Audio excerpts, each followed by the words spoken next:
ఇదే చెప్తారండి, మాకు పోటీ వీళ్ళు కాదు, పోలీసు వాళ్ళు మాకు పోటీ, పోలీసు వాళ్ళు మాకు పోటీ, పోలీసు వాళ్ళు పోటీ, తెలుగుదేశం పార్టీ ఇట్లా చేస్తుంది, ఇట్లా చేస్తున్నా చెప్తున్నా.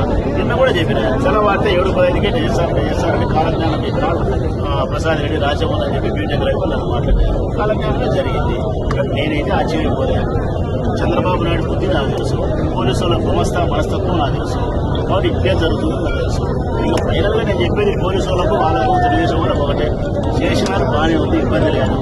4 సంవత్సరాల తర్వాత అసదయ 4 సంవత్సరాల తర్వాత మా రోజు ఒక రోజు వస్తే మాత్రం ఈ రాష్ట్రంలో స్థానిక సంస్థల్లో వార్డు మెంబర్ కూడా తెలుగుదేశం గెలిచే నిజమే.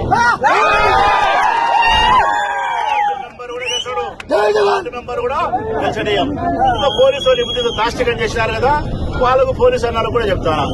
ఈ రోజు పులిందల మండలానికి సంబంధించి ప్రజాస్వామ్యాన్ని మానభంగం చేసేదానికి ఇంత నీచంగా ఎవరైతే ఒడిగట్టారో డిఎస్పీల కానించి, సీఏల కానించి, ఎస్ఐల కానించి, మంచోళ్ళు అనడంలే, చెడ్డోళ్ళనే చెప్తాను నేను. 4 సంవత్సరాల తర్వాత వాళ్ళు పోలీసు ఉద్యోగంలో ఉండరు. 4 సంవత్సరాల తర్వాత వాళ్ళకు పోలీసు ఉద్యోగం బట్టలు వాళ్ళు వేసుకొని పోస్ట్మెన్ ఉద్యోగం చేసుకోవాలి.